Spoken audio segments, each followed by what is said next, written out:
கர்த்தரும் மகிமை நிறைந்த தேவனுமாயிருக்கிற ஆண்டவர் இயேசு கிறிஸ்துவின் நாமத்தினாலே அவருக்கும் அன்பின் வாழ்த்துக்கள். தேவன் தாமே நம் ஒவ்வொருவரையும் ஆசீர்வதித்து இன்னும் மகிமைப்படுத்துவாராக. இந்த நாளுக்குரிய தியான வசனம் நீதிமொழிகள் 16 அதனுடைய 20வது வசனம். விவேகத்துடன் காரியத்தை நடப்பிக்கிறவன் நன்மை பெறுவான்.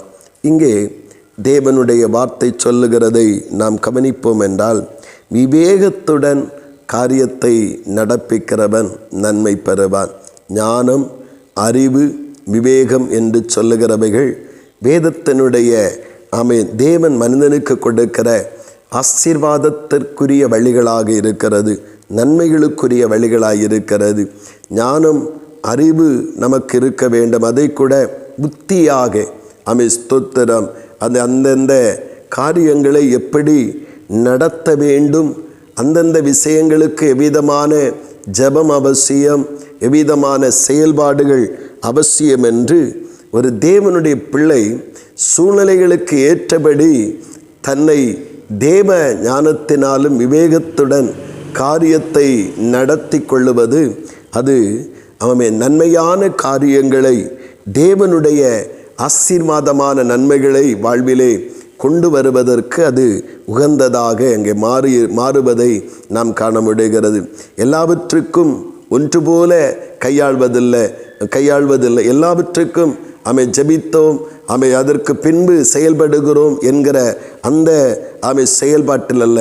ஜெபிக்க வேண்டும். எப்படி ஜெபிக்க வேண்டும்? ஒவ்வொரு விஷயத்திற்கும் எவ்விதமாய் ஜெபிக்க வேண்டும். ஒவ்வொரு காரியத்திற்கும் ஒரே விதமான பதில் அல்ல, ஒரே விதமான செய்கை அல்ல.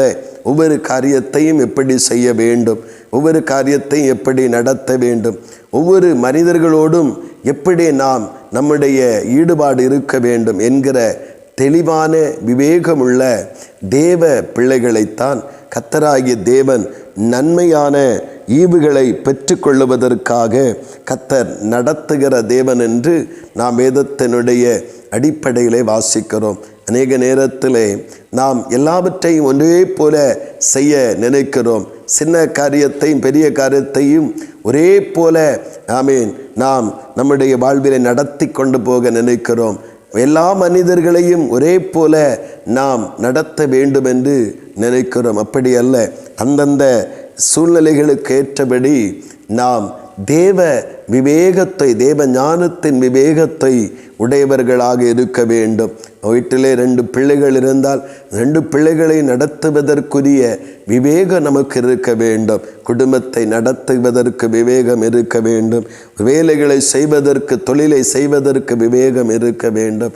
அந்த எந்தெந்த ஒரே தொழில் பலவிதமான காரியங்களை செய்கிற மனிதன் ஒரே விதமாக செய்தால் அது முடிவிலே தோல்வியிலே அது முடிந்து விடுகிறதாக மாறுகிறது. தேவனுடைய பிள்ளைகளை நாம் தேவன் தருகிற அந்த விவேகத்தை, ஞானத்தின் பிறப்பிடத்தை நாம் தேவனிடத்திலிருந்து ஆண்டவருடைய இரக்கத்தினாலே பெற்றுக்கொள்ளுவோம். வேதம் சொல்லுகிறது, தாவீது எல்லா காரியத்தையும் புத்தியாய் செய்ததினாலே அவன் விருத்தியடைந்தான், சித்தி பெற்றான், நன்மை அடைந்தான் என்று சொல்லப்படுகிறது.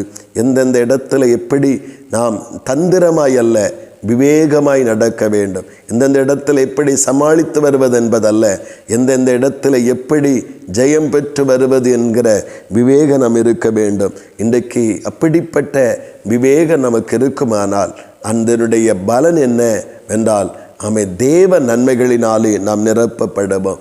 பல நன்மைகள், பல ஆசீர்வாதங்கள் நமக்கு கிடைக்கப்படாமல் போவதற்கு காரணம் நம்முடைய விவேகமற்ற செயல்பாடுகளும் நடக்கைகளும் பேச்சுகளுமாக இருக்கிறது.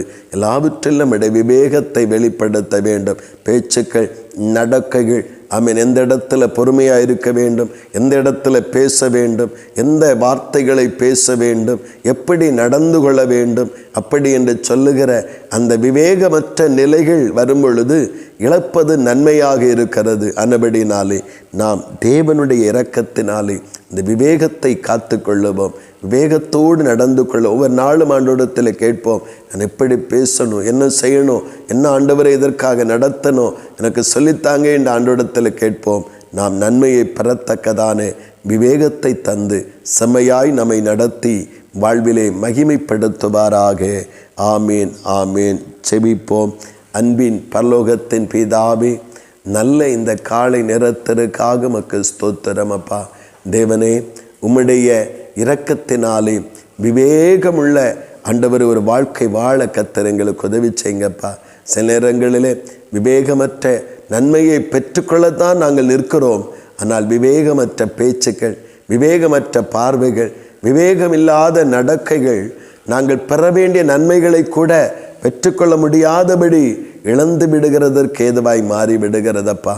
எசப்பா, நாங்கள் ஒரு நன்மையும் இழந்து விடாதபடி, ஒரு நன்மைகளுக்கும் தூரமாய் போய்விடாதபடி கர்த்தரே நன்மைகளை பெற்றுக்கொள்ளத்தக்கதாக ஒவ்வொரு செயல்களுக்கும் ஒவ்வொரு காரியங்களுக்கும் விவேகமாய் நடக்கவும் பேசவும் செய்யவும் கர்த்தர் கிருபையை தாரும். அப்படியே எல்லா செயல்களிலும் வெளிப்படுத்த கிருபையை தாரும். உடைய நாமம் மகிமைப்படட்டும். கர்த்தரபடியே செய்தபடியாய் ஸ்தோத்திரம். இயேசு கிறிஸ்துவின் மூலம் செபிக்கிறோம் ஜீவனுள்ள நல்ல பிதாவே.